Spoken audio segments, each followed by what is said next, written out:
What's up, Cyberspace Cadets? It's Thursday. It's time for hot takes. You notice a couple of different things. It's Irate, Prostate, and the Butter Baron himself. The Butter Baron, yes. No, what up, fam? Shit, do I need to do that now? What up, fam?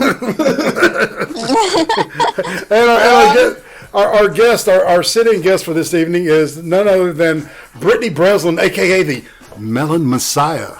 I want to see those melons. Can I see your melons?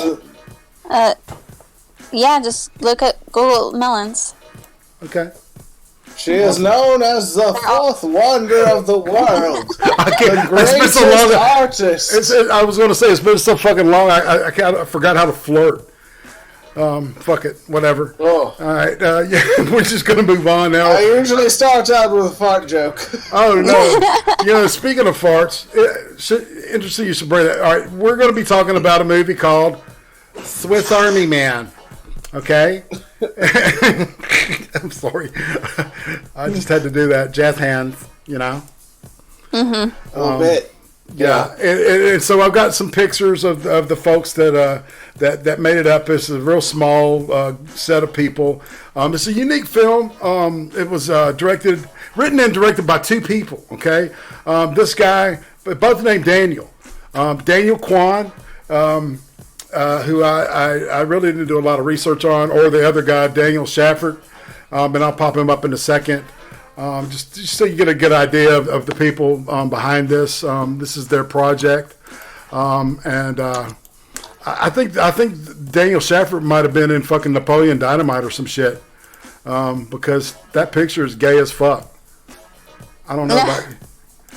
Oh, wow. He legitimately does look like Napoleon Dynamite. I'm telling you, horrible, man. That's what I saw in those pictures. So you see the mouth they're making? Yeah. Yeah. That's legitimately called cuck face.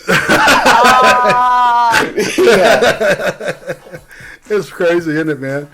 And I think they did this in publicity for this movie. I think it's part, because if you look at the palette that they're using, and the kind of the dead eye stare and shit, that could be a dead body we're looking at. I don't know. Did a dead person write and direct this film, or two dead people? I don't know, but we're gonna find out. I think they had to be very, very alive. And then backing up the main acting is Mary Elizabeth Winstead. Your classic girl next door actress. She's very talented, man. God, what was the name of that movie where she was?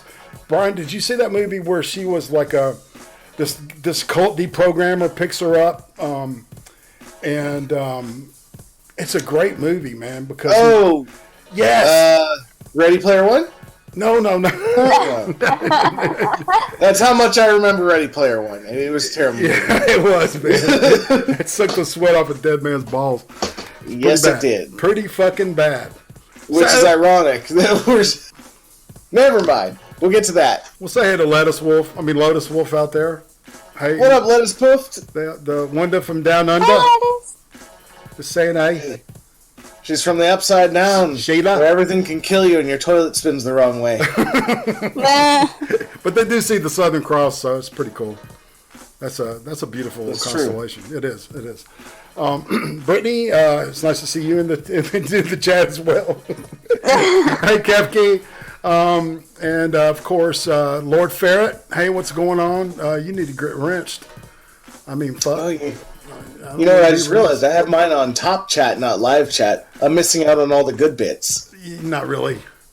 No. The live chat's made for like. I'm too little. But that's what everybody tells me. Cynic, what's up, dude? And Occam, greetings. Greetings from beyond. While we're looking at Mary Elizabeth Winstead, I'm going to go ahead and. Also, hold on. Before we go on, I have a bone to pick with Occam. Oh, yeah? I will not drink a 32 ounce of butter. Wait, why won't you, though? I can't believe. So he said that in a charity fundraiser, this is in a tweet that he was trolling me with, obviously. He said that I would drink a 32 ounce of butter in a fundraiser so that I could get the bowl, the human-sized bowl of Cinnamon Toast Crunch and jump in it. And milk. In milk, yeah, obviously in milk. Absolutely. We might have to use powdered milk, but in milk for sure. Well, powdered milk would be fine. Yeah, I mean, I can't imagine trying to buy. I could probably get you a skid of that shit from Walmart from Uzi. Oh shit! Really? Let's do this. Possibly, yeah. But anyway, so he said that in a tweet, and I was like, haha, joke, this is funny, I hit like and everything. And then sure enough, guess who fucking responds to it? Would that be Adonis? Cinnamon Toast Crunch. Oh my god! Oh, no! What did they say? Yeah. They didn't respond to it, they liked it. Oh shit. And I was like, snap, son. God damn it! I swear to God, man, I don't know what it is, but he can catch the eyes of the weirdest people, man, and it's in a cool way. The ultimate troll. He's got this this magical ability. It's weird. And then, of course, this movie, Swiss Army Man, has Daniel Radcliffe as one of the main characters. He plays a character known as Manny. Not Manny Petty, that's my friend. But Manny, just Manny with the name, and we'll explain that shit in a minute. And then the lead is this guy right here named Paul Dano. And Paul Dano looks like somebody hit him in the face with a brick. Well, when I saw his name, I thought of Paul Diana from the band, the first singer for Iron Maiden, right? Yeah. I saw in Atlanta in '82, and he was great. He was a great singer, but this isn't him. No, obviously not. Yeah, this guy's like under 40, and Paul Diano is not. Oh, fuck. Oh, whatever. Shit. I took some notes while I was watching this film. It's a unique film in a lot of ways. One interesting thing that popped out to me was the soundtrack. Okay, the soundtrack was reminded me of a episode of Glee. It was mostly a cappella vocals and physical people rhythms, right? And then of course, people sounds like farts. So it was a real minimalist kind of film in a lot of ways. It's quirky. I've got a theory about this movie, so let's talk about it. All right, people. I'm going to shut up. Yeah, let's talk about this. So basically what happens is you come into this movie at the beginning. Obviously, it has to be the beginning. But no, it's coming in a movie at the middle, the end. Well, it's apparent that this dude has been stranded on this fucking island for quite a while. He's got a beard and he's trying to hang himself. Yes. Yeah. Yes, he's trying to hang himself on a cooler, and Daniel Radcliffe washes up on the beach. Right, but he's really having a hard time. He's got hesitation. He's trying to hum to himself so he can jump and finally end it all because he's just going batshit. And then Daniel Radcliffe washes up on the beach, and he says, "Oh shit!" And so he goes to him and finds out that Daniel Radcliffe is a corpse. This character, that he nicknames Manny. But he notices right off the bat, because he tries to give him like CPR and shit, that Manny has got a gas problem. Oh yeah, right off the bat, he just starts tooting up a storm. If you like fart jokes, this is your movie.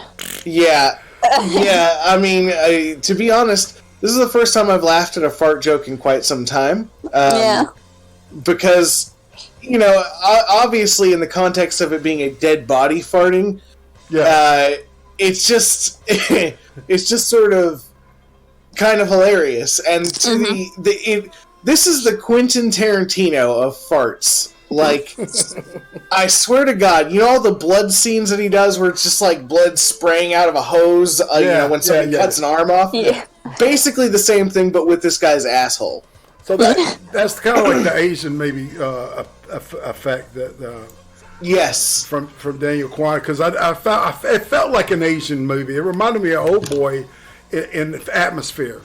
I'm not talking about the music or anything, just the look and the general ambience of just the way that the guy laid this stuff out in the palette, right? That I really got a really strong Fern Gully feel from it. You know, obviously being in the forest and the '80s style music and I want to say that they had an M83 song that they did when he's like wearing a wig and talking to Daniel Radcliffe. I didn't recognize any of the stuff they were singing. I did like the popcorn song. Popcorn. That was pretty cool. But yeah, go ahead, because go ahead. I was going to say that. Okay, so he's got this corpse that he's starting to talk to and shit, right? And then at some point, it talks back. And go ahead. Yep. Go ahead. Well, Brittany. he imagines it. Imagine the dead body talking back to him. I don't think it's. Well, and the thing was that he imagined it, but he was also aware that it was a dead body. Mm-hmm. Yeah, and he does this logical thing where he talks himself into a circle right in the beginning, and he's like, "If you don't think you're dead, then you're not really dead, so it's okay." Yeah, it's pretty fucking retarded. But and that's when you realize he's not all there. Right? Yeah, he's literally trying to kill himself at the beginning of the movie. So he's he's not in a good headspace, to quote an internet personality. So he starts, and as the movie goes on, the corpse takes on more and more of independence, talking back, asking questions, and this guy basically explains like his perception of reality to the corpse. You know, and there was this really cool scene where like he's telling them about chicks and the relationships between men and women, and they're looking at this fucking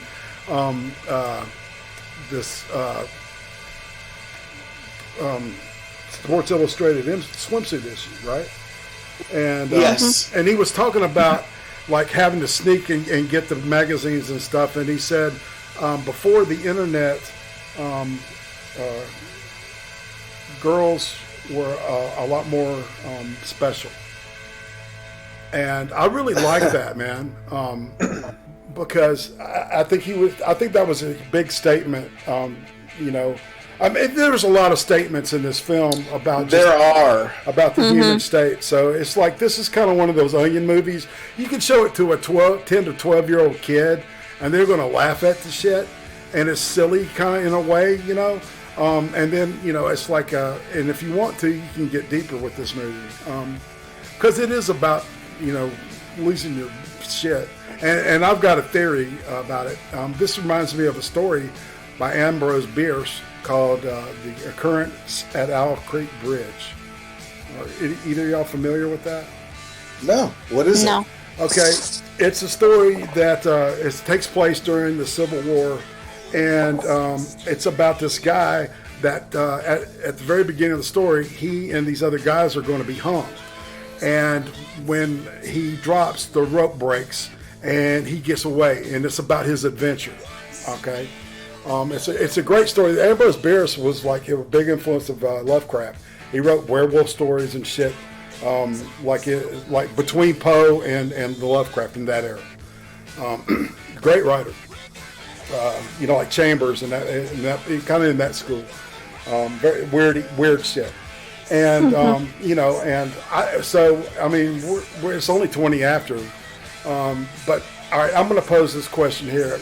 I think that this is all occurs in this guy's mind while he's dying. You do? Yeah, I think that he successfully commits suicide at that very first scene, and what we see is what he's seeing as he dies. That is plausible. Mm-hmm.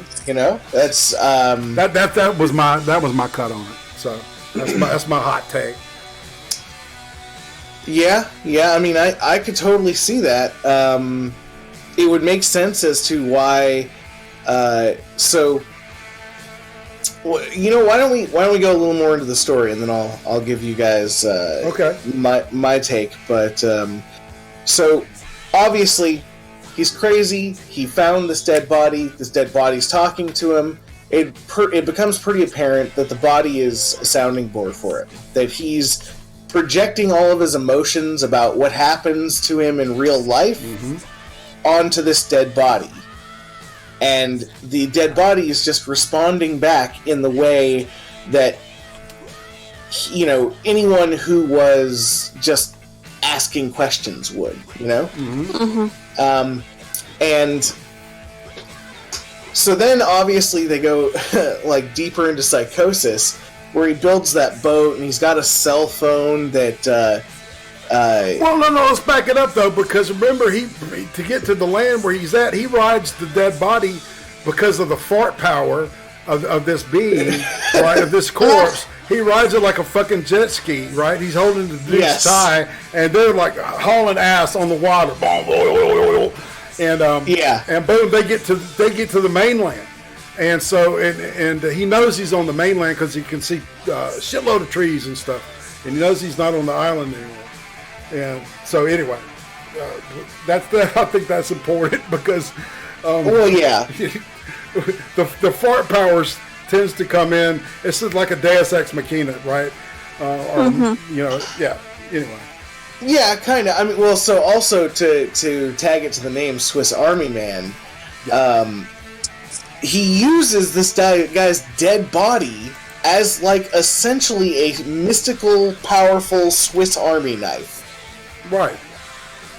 At one point, he's using the body to shoot rocks by putting rocks in the mouth and punching in the stomach. Yeah, killing birds and shit with it, man. Yeah, I mean, that's pretty good. You can lead a target with that, aiming that head and squeezing that right just at the right time. That's pretty cool. That cracked me up. There was so much little vignettes of humanity, and then it was like juxtaposed with this absurdist, situations, like that. Well, I thought that those absurdist. Go ahead.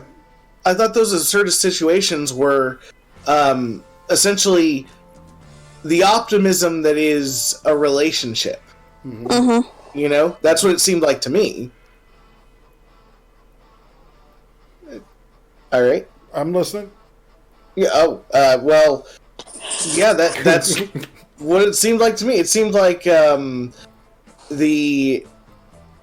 was kind of an allegory for a relationship and how a happy relationship should work, and they should work together and all sorts of things. Obviously. Oh, absolutely. Yeah. It was clearly something that the main character couldn't have in his real life because of his mental situation. Right, because he tells at some point, he says, it's like the reason that I haven't done all this shit is because I'm afraid. Oh, he says way more than that. He says because I'm a loser and a hateful person. He thought, yeah, but basically when it gets down to it, he's afraid to take that risk to connect with another person, right? So he connects with this dead thing. And it flourishes, because he's fucking nuts, But then again, in another way, he's opening his heart up at the same time. And the relationship between he and the corpse is really between himself internally. This is an eternal thing, because it alludes to that at one point, doesn't it? Yeah. Oh, yeah. The whole thing's clearly the whole thing's internal. He's carrying around a dead body, and I think that the bear scene sums it up the best. Is that in the bear scene, what happens is he ends up having to fight off this bear that is real. And so the reality hits him in a very harsh way. He puts a bunch of rocks in this dead body's mouth, and he punches the stomachs, and all the rocks just flop on the ground. And he's like, "Oh shit!" Right. Yeah, because it's a dead body now. Yeah, because it's reality now. Exactly. Sorry. Exactly. Exactly. The bear's got he got your leg in his mouth, and he's chomping down and shit. And your Swiss Army Man is useless because that's all in your fucking head. Exactly. But this, the actor did a great job. I don't know anything about him. I've seen. I recognize his face. What do you think? I thought that the acting was pretty amazing. Honestly, I thought that everyone, even although Daniel Radcliffe, I guess, could be considered a main character, he was a dead body the whole time. But still, even that, they all did a great job. I really think that these actors should be in more movies because can you imagine how disciplined you'd have to be to stay floppy and alert at the same time, like a corpse? That's difficult, man. And not to laugh halfway through a scene. Exactly, and not to break character and shit. To have that kind of discipline, I was very impressed. And then the other guy, the Paul Dano, I think he's like a diamond in the rough. He's one of those talents, and that's a good thing about Netflix doing films, right? Is that we get to see some of these young, fucking extremely talented people, and then we get to see complete shit too. I'm not gonna sugarcoat it, but there's both. And that's what's so good about the shotgun approach to that Netflix is doing. There's some diamonds in the rough. And, for sure. Stella Harris in the chat. That dude was in There Will Be Blood. He's right. He was the guy. He was the son, the baby. That's right. Oh my God! Wow. Yeah. He's got a pretty good range of acting because in There Will Be Blood he plays this sycophantic religious person who's really a liar and a cheater, And in this movie, he plays a batshit crazy everyman. I mean, basically, he's you and me, in a way. That relatability is like James Stewart level at times. True. And I really think that the biggest message of this whole thing was that obviously there's some weird things that go on with the corpse. But it wasn't really about it wasn't really about sexuality per se. I think he just wanted to connect with literally anything. Anything, yeah, absolutely, yeah. Because the psyche is fragile, and we're made to be social. That's in our makeup. It's bred into us for survival of the species, and we're not made to be out there, on our own by ourselves because we'll put somebody there. I don't know about you, but it's like if you have a creature, or a dog, or a cat, or something, and you fucking talk to it like it's a person. I mean, it's kind of a similar thing, except you're not isolated with that critter for and the critter doesn't talk back. Yeah. Also, I think there's another message because obviously this movie is not just about a guy who finds a corpse. Right. That's not really what it's about.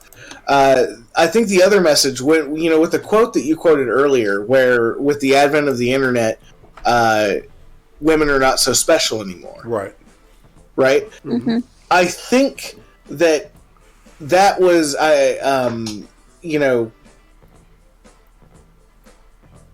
sort of a nod at the fact that online dating is kind of ruining our species.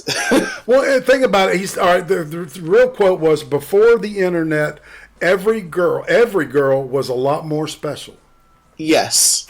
And I wrote it down. I had to stop it and rewind it just to make sure I got it right because Miles wants in the chat. Come on in, Miles. Shut. You should be painted to come on in and hang with us and talk about this movie.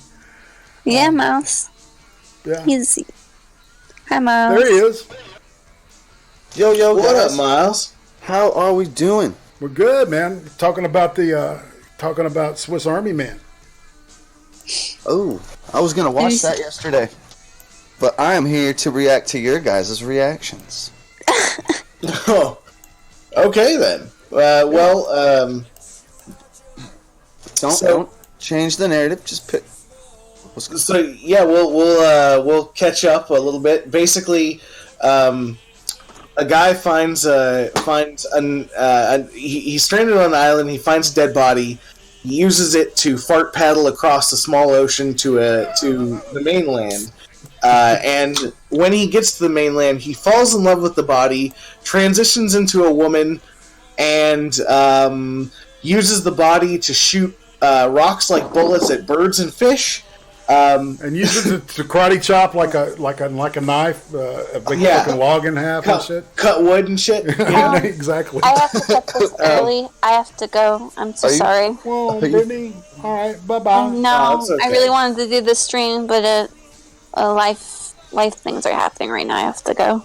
Okay. Take care, like and we'll see you later. Okay, Brittany? Thug life, Brittany. Bye. Bye. Bye, Brittany. Snug wife, Brittany. Oh shit, snug wife. Yes. Snug wife. And so then, let's see here. What time are we at? We're 30. So we got plenty of time, man. I was making sure I didn't give away the ending right off the bat. Well, no, we haven't. We really didn't give away the ending. No, we haven't. But I do want to talk about the ending. Yeah. So what he does is he tells the corpse that he must have had this life and stuff, and he tells them that he had this phone on him and it's got this pictures of this girl, and that's why he dresses up like the woman and stuff, because he's trying to illustrate to give the corpse something to fill in the blanks with it in his mind, about what a woman looks like and the sense of touch, things like that. It gets kind of weird. I mean, yes, it's very weird. Yeah, but it's not. But it's not like homosexual, like uncomfortable. If you're a cis white male or a cis male, just period. It's like it's not going to make you uncomfortable like that. It's going to make you uncomfortable. It's like he's putting his mouth on a dead body's mouth.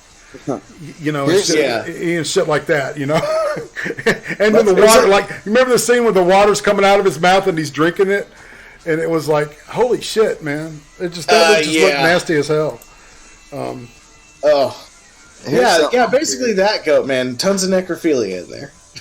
Here's something that I'm fucking curious about. Okay, yeah, what is it? So I don't know what kind of world this is that he can dress up differently, but he needs to use a body to shoot rocks at birds. Yeah, to kill animals to eat, man. Yeah, so he's got to eat. What? I don't. But if he found girl clothes, where'd he find those? Is that a plot twist, or did he have a secret? Yeah, he makes them out of trash on the beach, along with his girl hair and a boat that he makes out of sticks. Yeah, and it explains to the corpse that trash is just shit that we hide when we're done using it. So this is basically Castaway 2.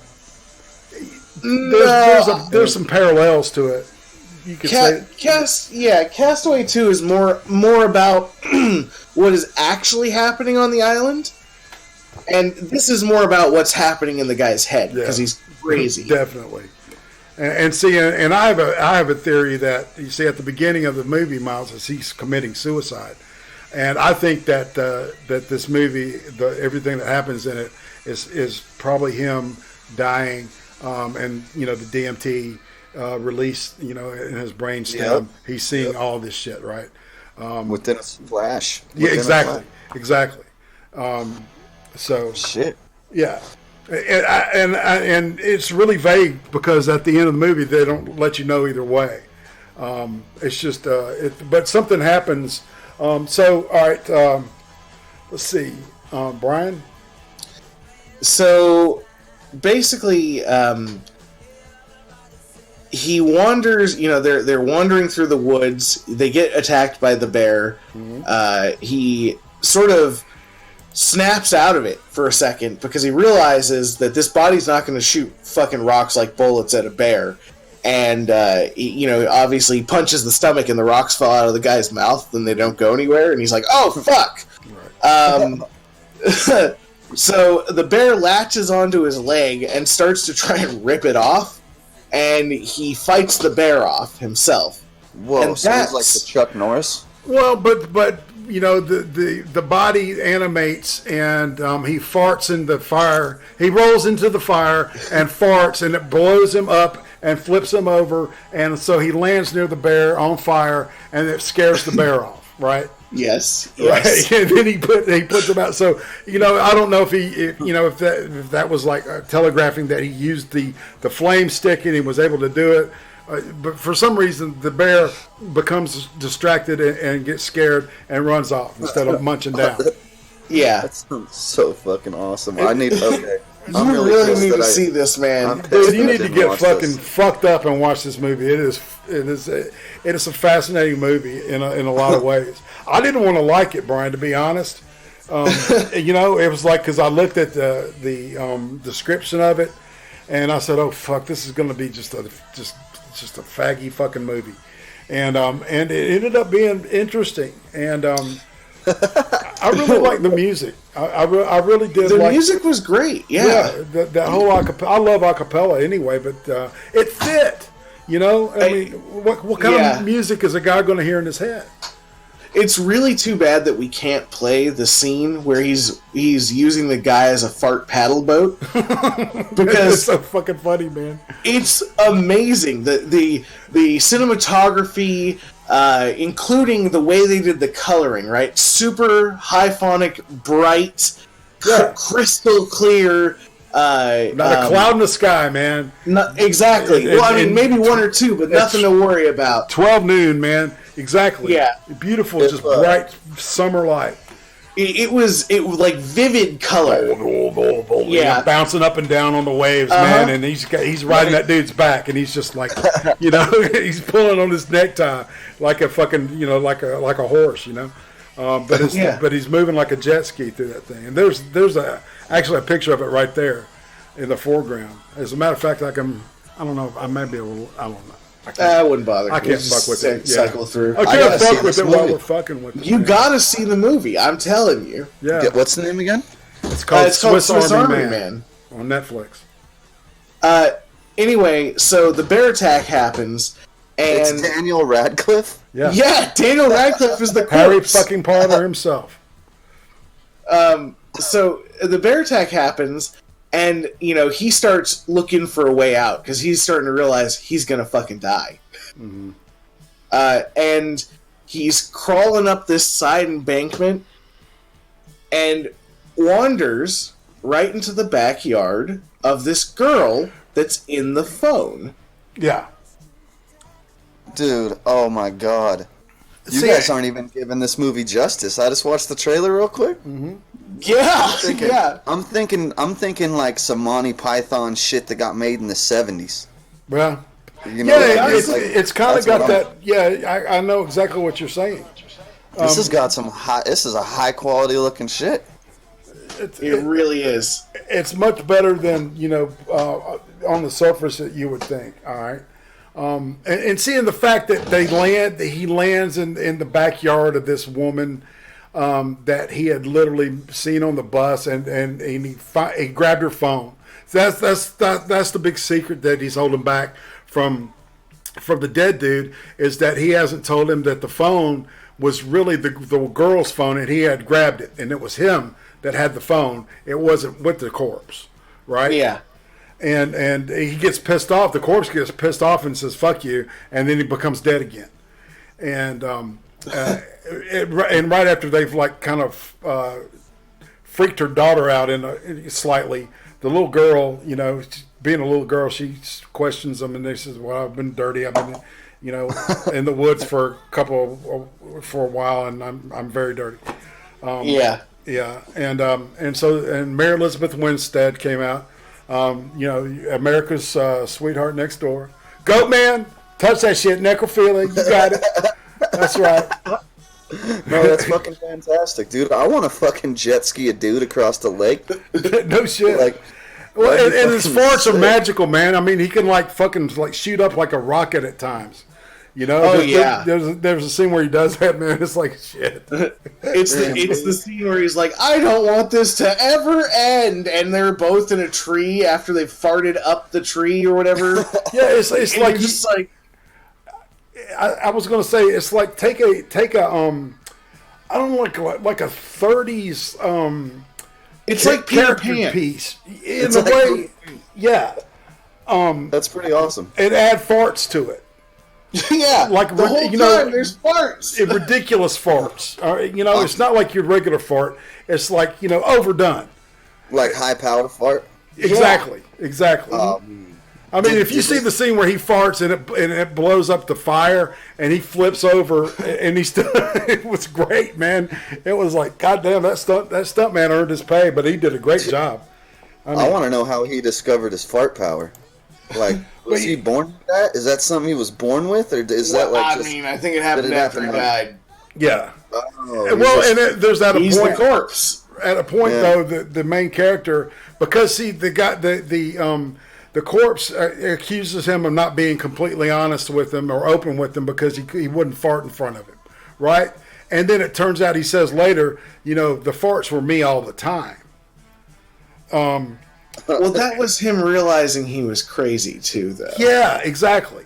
And so he gets the whole thing was him all the time. Yeah, and so like by happenstance, he ends up in this girl's backyard, the girl of his dreams, right? And then this news crew comes and wants to interview him. He sees his dad. His dad goes up and won't identify the body. He just don't want to look at it. And then all of a sudden his dad likes him later because he says he's not going to give up on the body, because he overhears the paramedics say, well, they're just going to, nobody's going to claim the body and they're just going to, chunk him in a hole, with no stone on it or anything, right? And he said, I can't let this happen to Manny, man. Manny, Manny's my friend. And so he grabs the body inside of the body bag that's strapped on the board, that's stuck in the meat wagon. He grabs it, takes it out, and starts riding it like a fucking surfboard down the side of the mountain, right? And everybody starts chasing him and stuff, and they tell him to come back, and he ends up on the fucking beach, right? And Mary Elizabeth Winstead, the woman, is on the beach there. And you got to paint this a little better, man. All right, go for it. Fill in my blanks, bro. His dad is there, mm-hmm. and the police are there, and they're all this little kid's just staring in fucking horror at the guy because he's trying to like hug a dead body, and his dad is like, "What the fuck are you doing?" Like it was just all the rules were played so well. Because the dad was just like the look of disappointment on his face, and the cops look like, wow, he's crazy. He's fucking crazy. There's no going back. This is like loony bin levels of crazy. That sounds fire. Yeah. Oh man, I need this in my life. So they get down to the beach, right? Mm-hmm. And okay, y'all. Lord Ferret has just subscribed to me. Thank you. That's the 699th subscriber. Oh, shit. You're one away. That's right. I need 5. Because I'm going to lose some over the weekend. I've already lost 1 this week. So, because that's the way YouTube does it. That's right. That's how it works. They just pull them. They give them to you and they fucking pull them from you. That's right. Yep. They grab one nut and they pull on the other one. Dude, you know what? I actually kind of like it when people do that to me, though. So. Well, at least they give you a reach around. I mean, fuck. Yeah. So I mean, I wouldn't mind that as long as they, for every 1 subscriber they take from me, they fucking tug on my nuts once. No shit. Kind of like we'd be do that to me. You don't get that service. We'd be getting off a lot more, man. That's for sure. No shit. I mean, it's to each their own. Oh shit! Hey. So let's get back in on this movie. Yeah, so they go down to the beach, right? And at the beach, the main character, who's the crazy guy, the guy with the beard and everything, sees Manny, aka Daniel Radcliffe, start to fart like crazy in the water. Right. And, you know, you can tell, you can see the look on his face, and he's like, oh my god, they can't see it.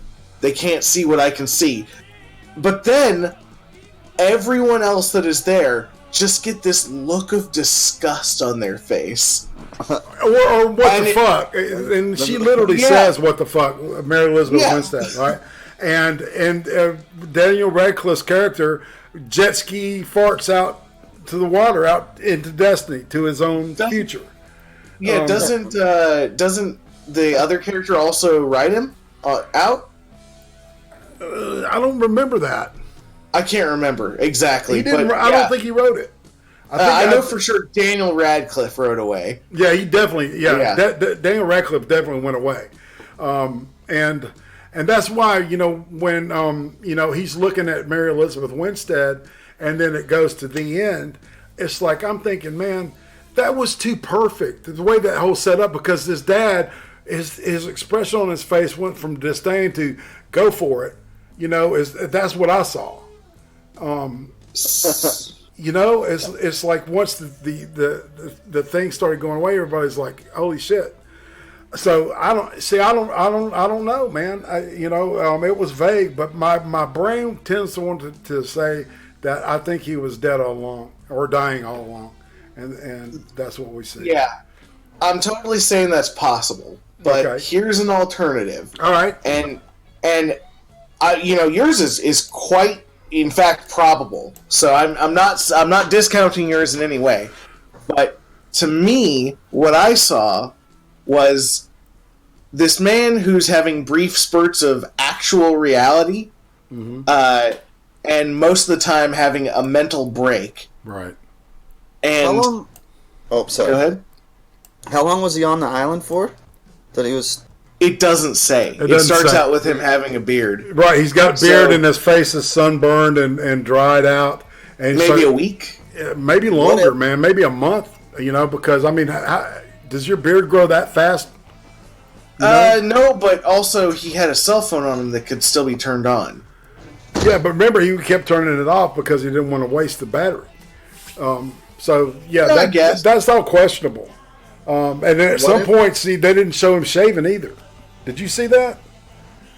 No, they didn't. They didn't show that at all. Because at some point he's like, okay, he's fucking doesn't have a beard anymore. What? Okay. Yeah. So there's some. Yeah. Go ahead. What if he never had the beard? No. What if him and that guy died together?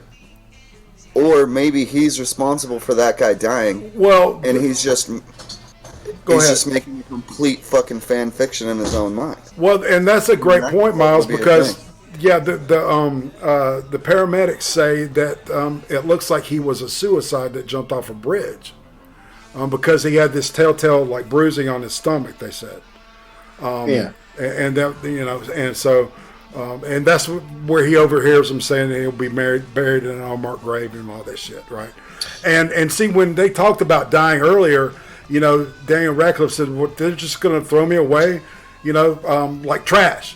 Because, you know, he said trash is, you know, what we, stuff that we leave and cover up, and you know, and he said, so they're going to cover me up like that too, so I'm trash, right? He was making these weird fallacious leaps.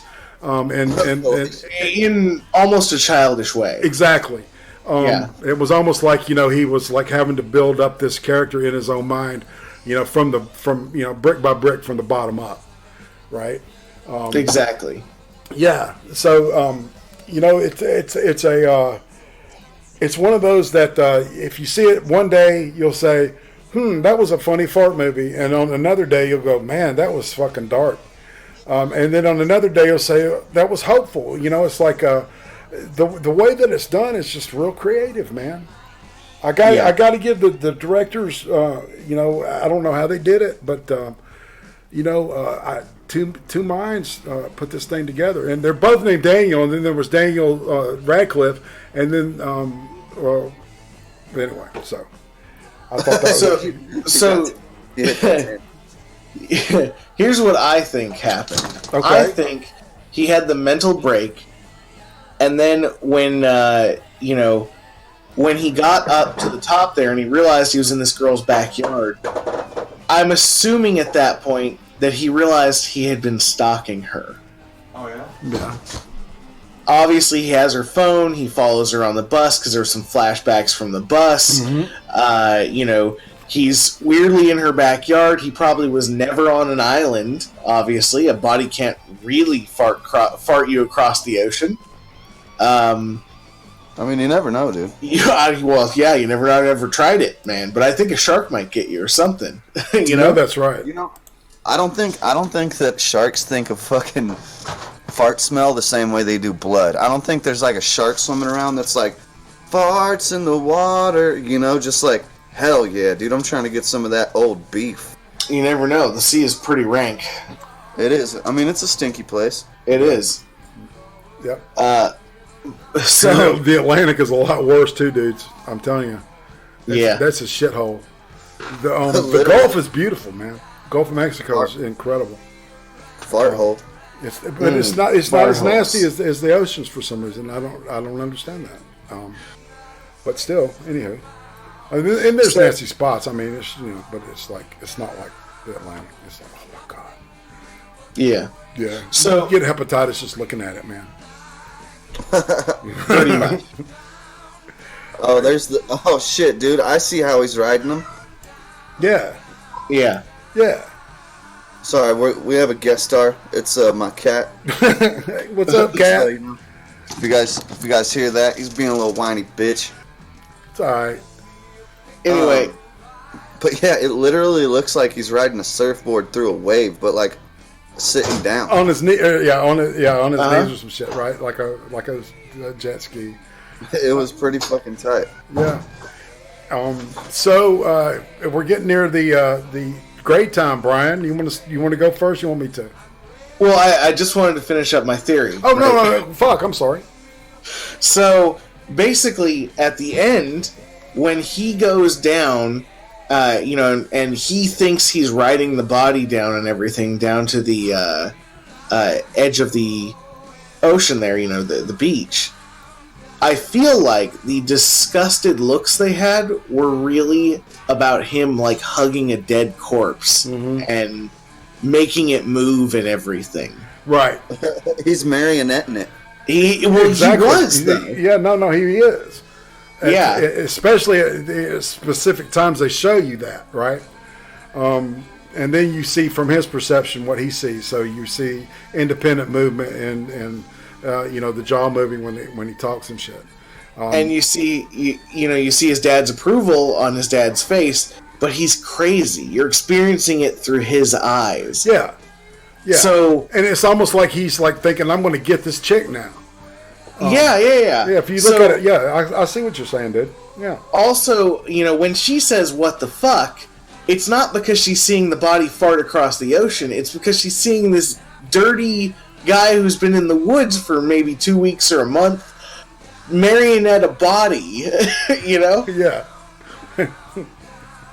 So that is fucking just crazy. Yeah. It's a crazy fucking movie. I mean, that's kind of the point, So this movie's basically like a Requiem of a Dream, or like Pi, or like it's a cult classic, basically.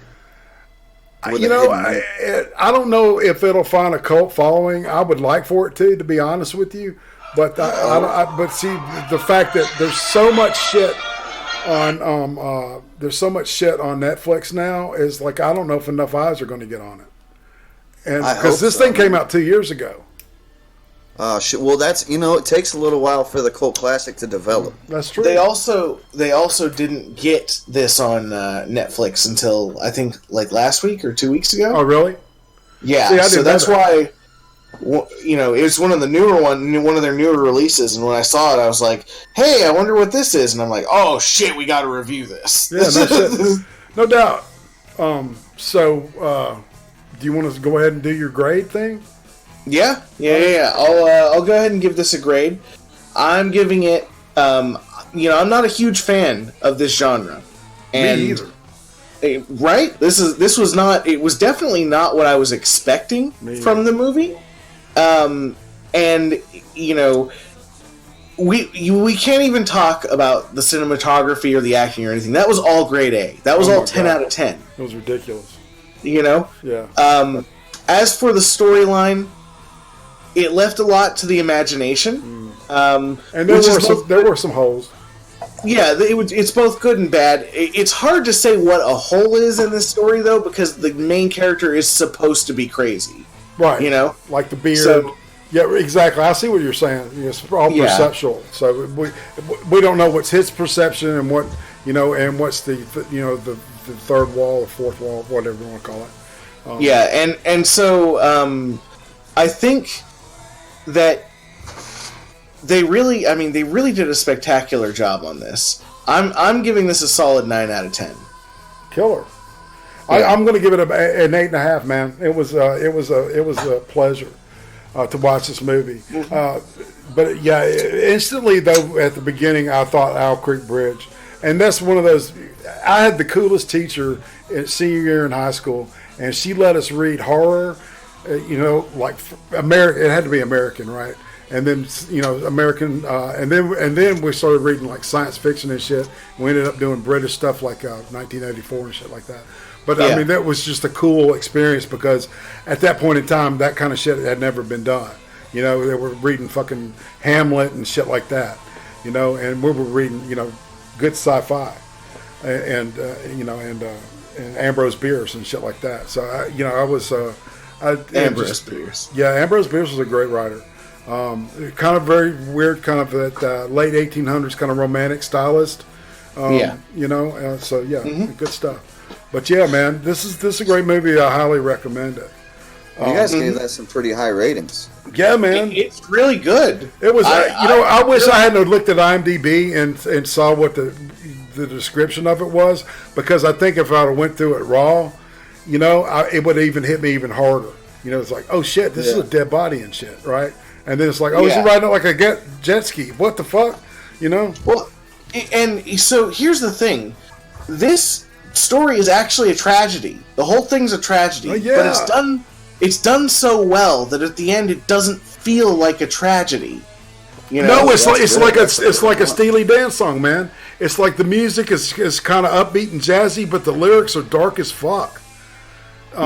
You know, talking about, you know, the song that I played at the beginning of this is about a guy that's holed up in a house with dynamite and a gun, and the cops are trying to get him outside for because he killed his father, right? So I don't know. I just thought that when you said that, I caught the parallel there. I didn't know why I wanted to pair that song with this movie. So is he really trapped on an island, or is he just losing his mind? Who knows? That's a fucking excellent question, man, because he could have been in her backyard all along. You know, just in the woods, you know. Just like right down the, you know, half a block away. Yeah. How long is this movie? About an hour and a half.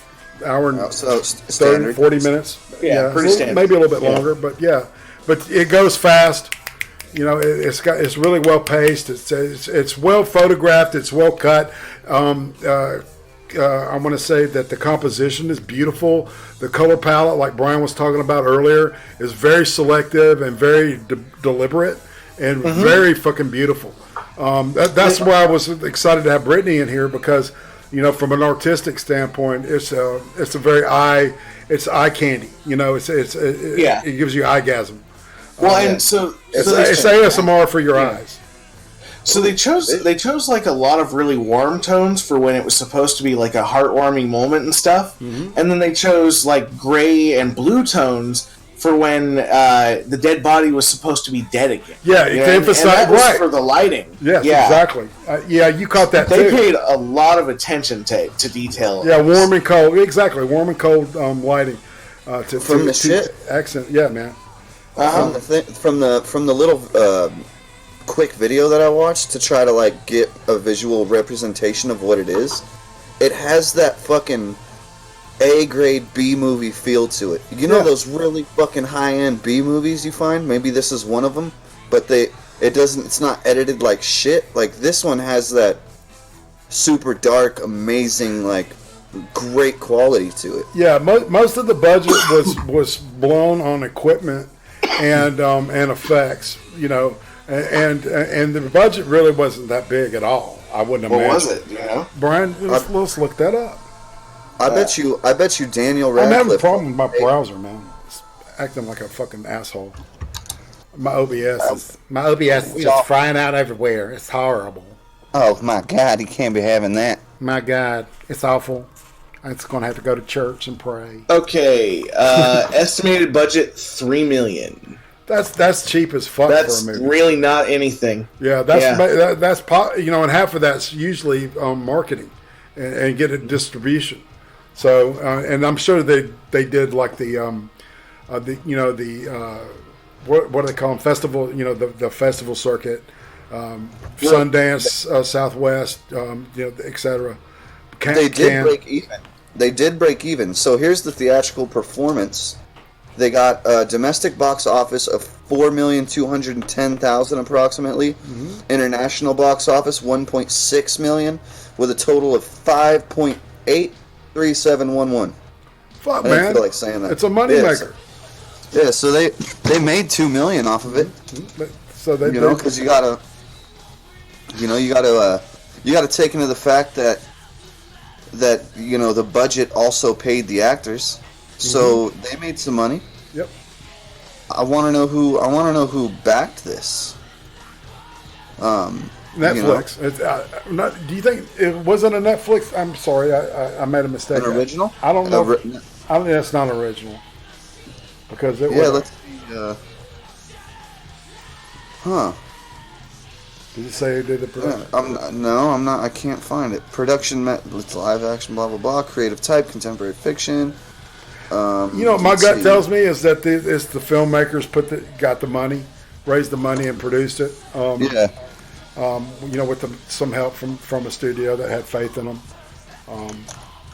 Because you know that's kind of how the business works out there, man. It's a kind of a, you know, scratch your back and keep your eyes open for, you know, this or that. Anyway, so next week, Brian and I are going to be looking at the Ted Bundy tapes. Ooh, shit.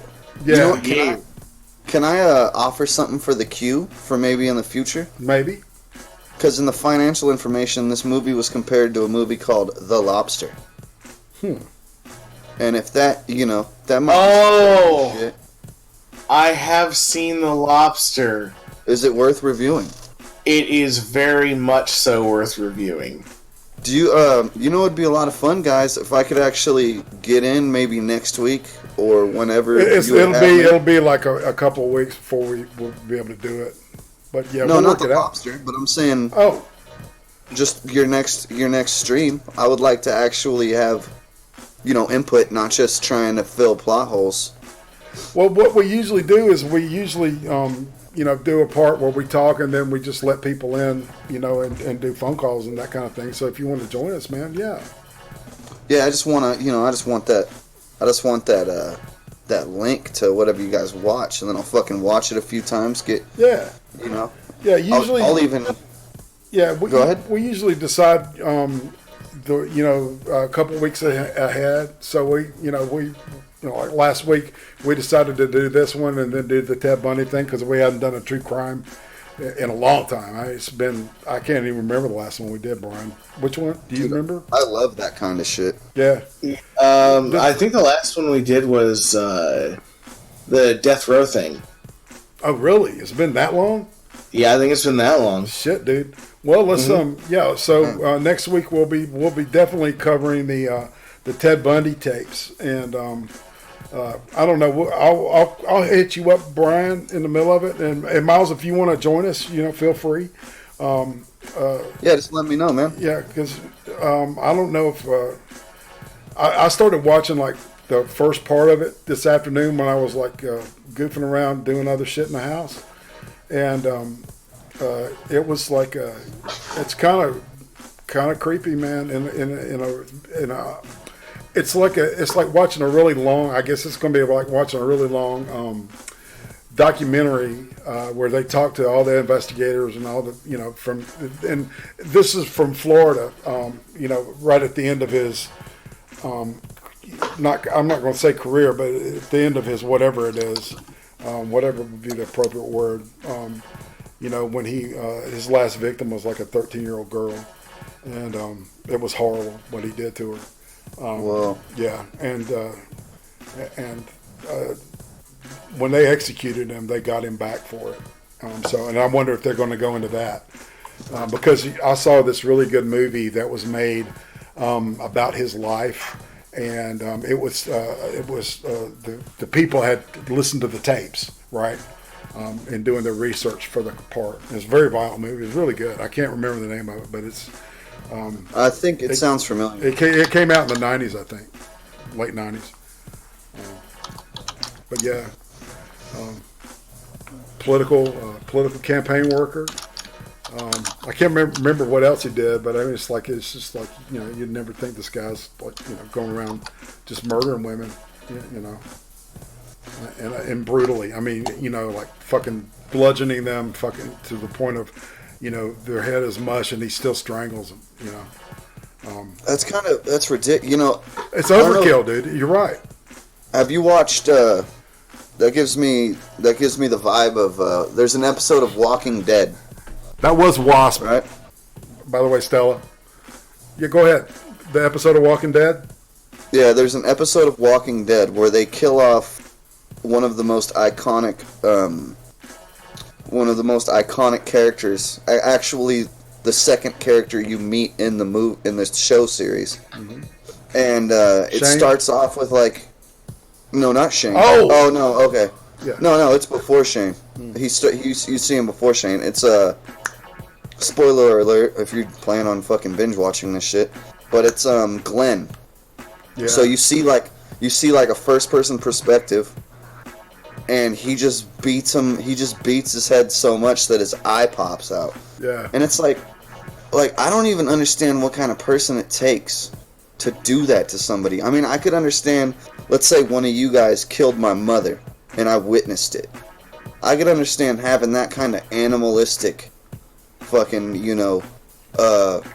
recourse. Yeah, that visceral vengeance kind of thing, right? Yeah, but not just somebody that's in an opposite gang. Well, yeah, and this is out of psychopathy too, Miles. It's like this dude is like killing women that remind him of his mother. It's all fucking real Freudian and shit, and it's like, and he does it over and over and over again. Hey, want to get a ride in my VW? And he was very handsome and charismatic and shit. It's like he could have gotten any woman he wanted to. But now he's got to kill his mom over and over again. Go ahead. Why don't we save all this for the next one? Well, it's a good tease, I think. So yeah, you're right. You got a point. Good tease. You got me waiting for your next stream, bro. That's right. You're wet. You're wet and ready to roll. Yeah, because I like to talk about that. Well, shit. Let's go ahead and wrap it up then. Guys, you got anything you want to plug before we split? Subscribe to the Butter Baron. That's right. I want to say something. Yeah. So hey, you're at 700, Irate. All right. Fuck yeah. You were at 700. Yep. So we should probably do a party stream after this. Yeah, I'm gonna be. Go ahead. Say again. Well, the Boomerversity Campus Radio is going to be doing an extra special show tonight. So, nice. Yeah. Send me a link. I got some. Okay.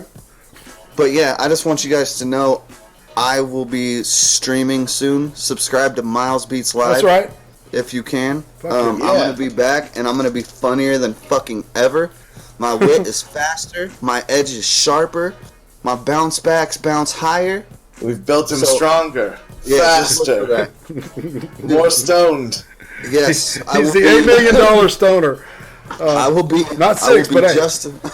I will be just as stoned as before. I will be just as drunk. I'm gonna call it the beer can graveyard, and I want you guys to swing by and listen to me be a dumbass and embarrass the hell out of myself. We're gonna have guests every week. It's gonna either be on Tuesday or Thursday. It's gonna be fire.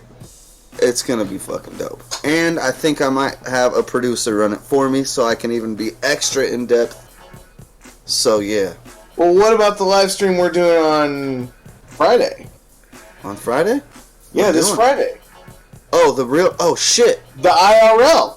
Okay, so guys, to everybody watching, me and the Butter Baron, Miles Beats and the Butter Baron, or you can call me aka Sledding Boy, we're going to be doing a fucking IRL live stream. And it's going to be fucking fire. You guys better check that shit out. Fire. I'll make sure there's fire. I'll light something on fire. Yeah, and if you guys could tweet that shit out, get that shit retweeted, that'd be fantastic. Irate, I hope to see you in the chat. Yep. Well, you know, I've got the Cream stream at I guess it'll be from 7 till 8:30 your time. But Ooh. yeah, if I'm out after that. Shit. Hopefully we don't cover it. That's cool. Hopefully we don't. If we do, it was a complete accident, and this is the first time that me and the Butter Baron have gotten together in person. It wasn't intentional to go over your stream. Yeah, it was just sort of a one-time stream. I get you. Yeah. Because I can't stand Miles for more than 20 minutes. Well, and Sunday It's hard to do. It's hard to do. I'm interviewing Captain Corrosive on Sunday.